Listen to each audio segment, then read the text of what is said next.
요한복음 8장 21절로 30절까지 한 절씩 교독으로 읽겠습니다.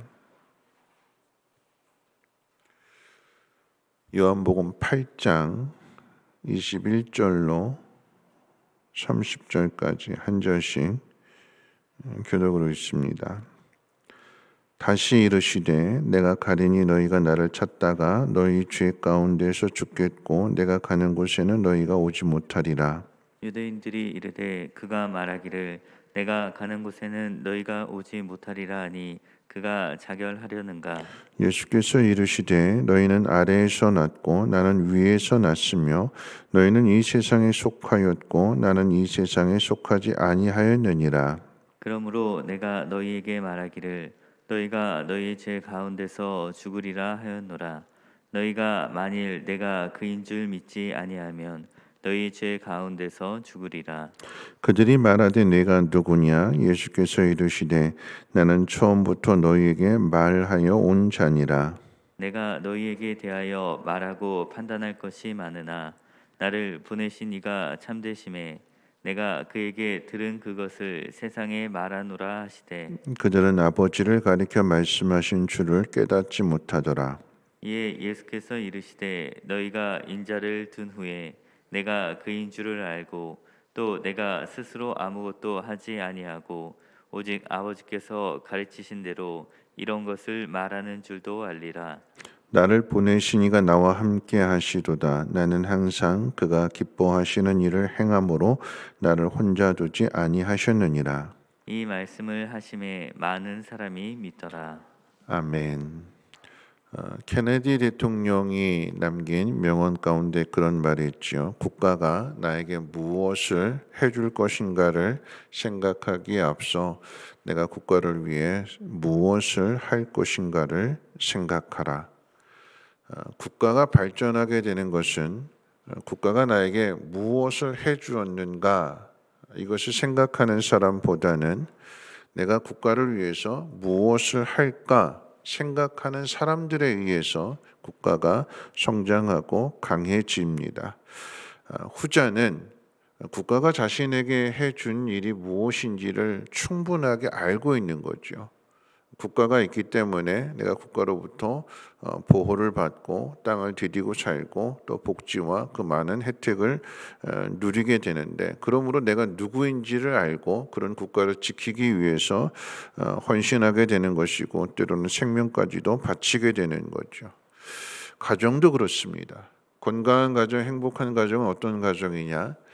연약한 자녀들이, 그러니까 즉 어린 자녀들이 부모님이 어떤 분이신지를 알고 감사하고 또 그 안에서 자신에게 주어진 일, 어린아이 손으로 준비하면 뭘 준비하겠어요. 그런데 그럴지라도 500원짜리 바카스에다가 엄마 사랑해요 이렇게 붙여서 이렇게 하죠. 부모에게 그게 큰 선물은 아니잖아요. 근데 감동을 주는 선물이 되는 것은 그 안에 마음이 있고 자신이 누구인지를 알아주기 때문에 그런 거죠. 여러분, 부모가 자녀를 위해서 수고하고 희생하는 그 모든 것들, 그 자녀가 알아줄 때 몸이 부서져도 부모는 그 모든 것들을 견뎌낼 수 있고 이겨낼 수 있는 거죠. 어떤 탈북자가 그랬어요. 탈북자가 이제 바다를 이제 헤엄쳐서 탈북을 하게 되는데, 그런데 이제 뻘이 있는 그 부분에 있었는데 예전에 그렇게 뻘이 빠지고 막 이렇게 해가지고 조금만 지체하면 물이 들어와서 더 힘드는 그런 상황 속에서 자신도 어디에서 그런 힘이 났는지 모르겠노라고 그러면서 달려가는, 그래서 마침내 대한민국에 들어오게 되는, 그러므로 편안한 삶을 살게 되는 이 모든 것들, 어디서 그런 힘이 났는지 모르겠다고. 아무리 힘들어도 참된 소망, 참된 기쁨이 있다면 그 모든 것들을 이겨내게 되는 거죠. 여러분, 하나님의 나라도 그렇죠. 교회도 마찬가지입니다. 교회가 왜 이래? 라고 원망하고 불평하는 사람들보다는 내 눈에 보여진 그것을 하나님을 기쁘시기 위해서, 하나님의 교회잖아요. 그러면 이게 좀 안 됐구나 하는 그런 부분들을 내가 그것을 섬겨서 그것을 좀 개선하고 그래서 다른 사람에게 유익이 되는 쪽으로 생각하지 않고 그저 내 중심으로 내 기준으로 원망하고 불평하는 것이 우리의 몸에 많이 배어져 있습니다. 그런데 이것이 실상은 인간의 본질이기도 합니다. 오늘 본문에도 그런 모습이 나타나게 되는데, 명절이 끝난 다음 날 성전에서 자신을 생명의 빛이라고 선언하신 예수님에 대하여 바리새인들은 자신들이 가진 힘으로 어떻게 하면 예수를 죽일까 하는 생각밖에 없습니다. 예수님은 이들에게 7장 34절과 그리고 오늘 본문 8장 21절에 똑같은 말씀하셨어요. 그래서 오늘 본문에서 21절에 다시 이르시되 그런 거예요. 다시 이르시되. 그러니까 다시라고 하는 말은 7장 34절을 가리키는 거죠. 이런 말씀입니다. 내가 가리니 너희가 나를 찾다가 너희 죄 가운데에서 죽겠고 내가 가는 곳에는 너희가 오지 못하리라. 목마른 자는 내게 와라 그랬잖아요. 와라, 내게 오라. 그리고 어제 말씀 가운데에서는 나는 생명의 빛이니 나를 따르라 그러셨어요. 그런데 오라고 하셨고 따르라고 하신 예수님께서 왜 바리새인들에게는 예수님께로 올 수 없다, 갈 수 없다라고 하실까요? 가장 중요한 이유는 예수님이 하신 말씀의 그 뜻을 알지 못하기 때문에 그러합니다. 7장에서 나를 볼 수 없다라고 말씀하셨더니 이 바리새인들이 그럼 헬라로 가는가? 유대를 떠나는가? 다시는 안 돌아오는가?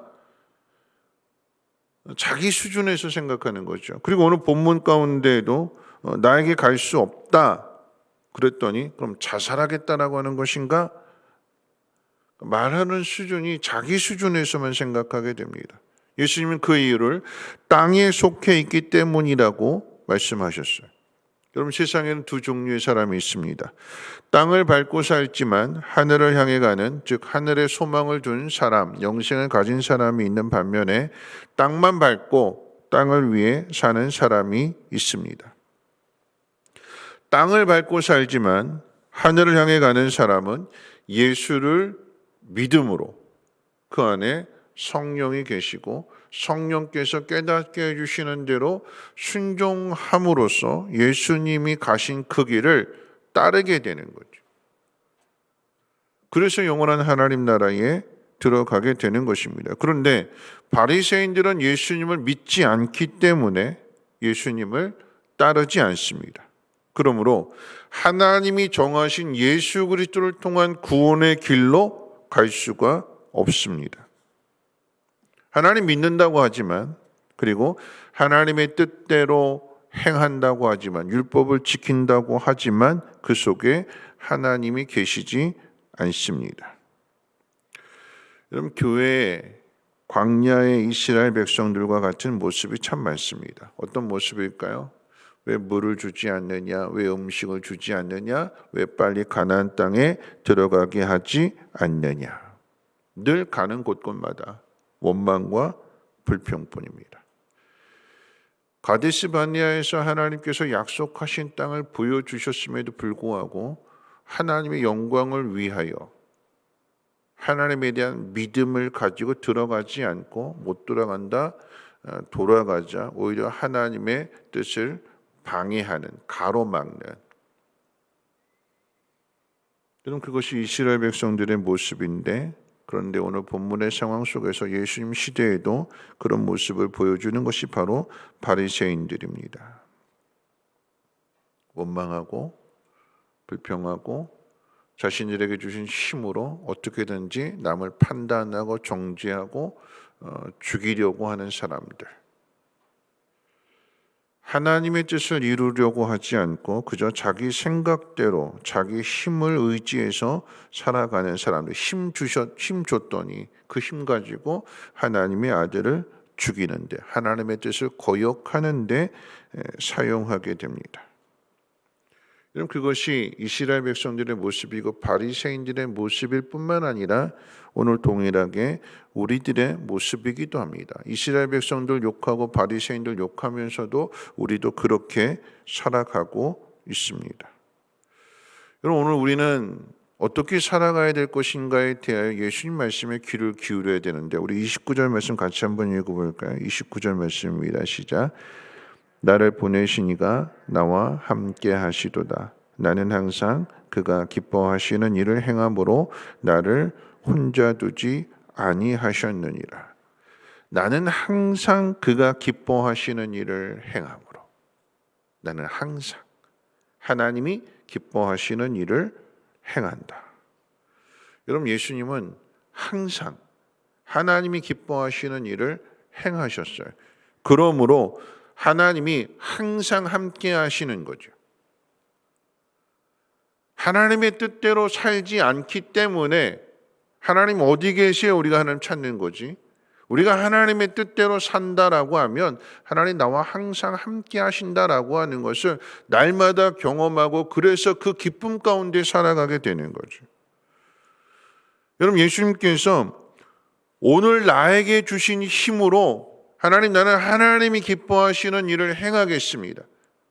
하나님, 나한테 이것 주세요, 이것 주세요. 그러면 내가 하나님의 일을 해드리겠습니다라고 하는 것이 아니라 오늘입니다. 지금 나에게 주어진 상황 속에서 하나님 기뻐하시는 일이 무엇이냐? 사람들이 외면하고 사람들이 세상적인 생각으로 왕으로 삼으려고 하고, 예수님께서 이렇게 말씀하셨는데 자기 기준으로 생각하고 오해하고 심지어는 예수님을 죽이려고 하는 상황 속에서도 예수님의 마음은 항상 하나님이 기뻐하시는 일을 행하는 그런 마음이고 그런 행동을 보여주셨습니다. 이렇게 해주시면, 이 사람들의 마음이 변하면 내가 십자가 지겠습니다가 아니라 자신을 죽이려고 하는 사람들을 위해서 십자가의 길을 걸어가는, 오늘 일하는 거죠. 내일 이 사람들이 좀 달라지면, 변화되면, 좀 수그러지면, 겸손해지면 내가 일하겠습니다가 아닌 오늘. 그래서 예수님의 기쁨은 세상이 주는 기쁨이 아니라 하나님이 주시는 기쁨이에요. 하나님이 주시는 이 기쁨은 하나님이 원하시는 일들을 할 때에, 행하게 될 때에, 그 속에 세상은 나를 알아주지 않아도 하나님이 나를 버리지 않으신다. 오늘 예수님 그렇게 고백하시죠. 나는 항상 그가 기뻐하시는 일을 행함으로 나를 혼자 두지 아니하셨느니라. 혼자 두지 아니하실 거야가 아닌 혼자 두지 않으셨다. 그 이야기는 항상 함께 하신다. 근데 우리가 이 길을 놓치고 자꾸 하나님 나랑 함께 하시지 않는다, 하나님 나를 사랑하시지 않는다, 하나님 나를 버리셨다. 왜 이런 생각을 갖게 되는 거예요? 내가 세상의 일만 생각하기 때문에, 세상의 힘만 바라고. 바리새인들이 하는 일들은 그 일이잖아. 힘 줬더니 그 힘 가지고 죽이려고 하고, 그러면서 더 큰 힘을 달라고, 나를 괴롭히는 이 로마 좀 없애달라고, 그러면서 자기 생각으로 메시아를 기다리는 게 바리새인들의 수준이었잖아요. 하나님이 그 아들을 보내심으로 인해 우리의 죄의 문제를 해결해 주시고 우리 안에 성령을 보내주셔서 성령과 함께 하나님의 능력을 나타내는, 그것이 하나님의 뜻인데, 이 하나님의 뜻을 깨닫지 못하고 그저 자기 수준에서만 구하는 거죠. 하나님 준비하신 것은 이와 같이 엄청난 큰 복인데, 큰 은혜인데, 우리가 바라는 것은 그저 이 땅의 것만 가지고 요것 안 준다고 원망하고 불평하고, 하나님 나와 함께하지 않는다고 투덜거리고 원망하는 것이 우리들의 모습이다라고 하는 것입니다. 말씀을 정리할 텐데요. 바리새인들이 왜 예수님을 거부하고 왜 예수님을 죽이려고 할까요? 나사렛에서 무슨 선한 것이 나겠느냐? 예루살렘에서, 베들레헴에서 태어나야 공부도 제대로 하고, 또 좋은 집안에서, 또 다윗의 자손이기 때문에 왕궁에서 태어나야 무대 뽀대도 있고, 남이 무시하지 않고, 힘을 가지고 힘 있게 일할 수 있지. 하나님 그런 방법이 아니었어요. 화려한 왕궁이 아닌 고유의 나사렛에서 무슨 선한 것이 나겠느냐, 사람들이 무시하고 멸시하는 그 상황 속에서 예수님은 하나님 기뻐하시는 일을 행하시는 것입니다. 내일이 아닌 오늘, 지금 나에게 주어진 이 순간, 약하면 약한 대로, 부족하면 부족한 대로, 그 속에서 하나님 기뻐하시는 일을 찾으니까, 그리고 그 일에 순종하게 되니까 하나님의 기쁨이 내게 있는 거죠. 세상은 무시하고 멸시한다 할지라도 하나님 원하시는 일을 내가 순종하게 되니까 하나님 기뻐하시고, 하나님이 기뻐하시니까 함께 하시는 하나님의 기쁨이 내게도 채워지게 되는 것이고, 그래서 세상이 주는 기쁨이 아닌 하나님의 기쁨으로 세상의 어려움들을 이겨내는 거죠. 약한 사람일까요? 아니요, 강한 사람입니다. 세상은 힘 가져야 일하는데 하나님의 사람들은 힘이 없어도, 연약해도 부족해도 그 일을 할 수 있기 때문에 이게 복 있는 사람이 아닐까요? 왜 나한텐 이게 없느냐고 원망하고 불평할 일이 아니라 하나님이 함께 하신다고 그러잖아요. 오늘 예수 오늘 말씀하십니다. 내가 항상 하나님 기뻐하시는 일을 행함으로 하나님이 나를 버려두지 아니하신다. 나와 함께 하신다.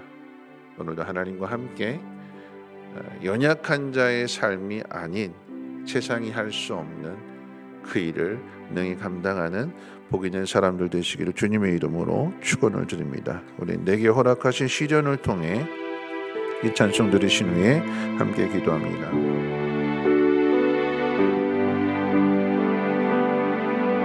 내게 허락하신 시련을 통해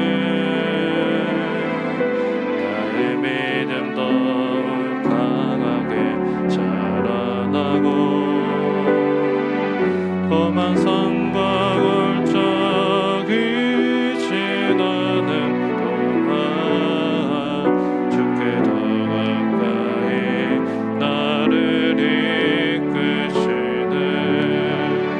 내가 겪는 시험이 어렵고 힘겨워도 내 주님보다 크지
말씀 생각하면서 함께 기도하실 텐데요. 바리새인들이 예수님 죽이려고 했던 이유, 예수님 받아들일 수 없는 이유는 나사렛에서 무슨 선한 것이 나겠느냐라고 하는 그런 생각이었습니다. 세상적인 생각인 거죠. 그런데 여러분, 우리는 우리에게도 그런 마음이 있어요. 내가 이거 가지고 뭘 하겠느냐? 난 아무것도 할 수 없다. 난 실패했다. 아니요, 주님은 나사렛에서 자라셨지만 베들레헴에서 태어나실 때 구유에 누워졌어요. 아무도 돌봐주지 않는, 아무도 도와주지 않는, 아무도 알아주지 않는, 멸시를 당했고 천대를 당했고, 근데 그 속에서도 하나님이 기뻐하시는 일을 행하십니다.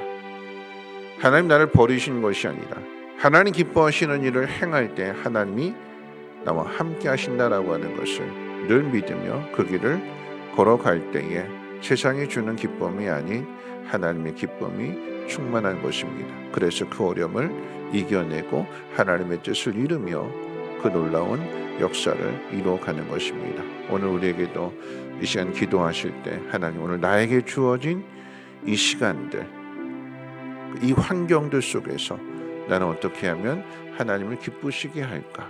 물질이 아닌, 권력이 아닌, 하나님을 믿는 믿음으로 순종하는, 그래서 하나님의 기쁨을 세상 가운데 나타낼 수 있는 강한 사람, 복 있는 사람 되게 해달라고 함께 통성으로 하나님 앞에 기도합니다. 거룩하신 하나님 감사합니다. 오늘 하나님 말씀을 듣습니다. 우리 연약함과 부족함을 하나님 긍휼히 여겨주시고 오늘 이 말씀을 통하여 우리의 마음을 밝게 해주시기를 원합니다. 우리의 어두운 눈을 하나님 밝게 해주시기를 원합니다. 보지 못했던 것들, 깨닫지 못했던 것들을 깨닫게 하시고 오늘 말씀으로 우리의 마음이 충만하게 채워져서 내가 무엇을 할 수 있느냐가 아닌 하나님 기뻐하시는 뜻을 향하여 오늘 내가 순종하겠노라고 결단하며 다짐하며 나아가게 될 때에 나와 함께 하시는 하나님을 보게 하시고 하나님의 기쁨이 나의 기쁨이 되게 도와주셔서 세상을 이길 수 있는, 세상을 정복하며 다스릴 수 있는 복 있는 사람, 믿음의 사람들 되어지게 도와주시옵소서.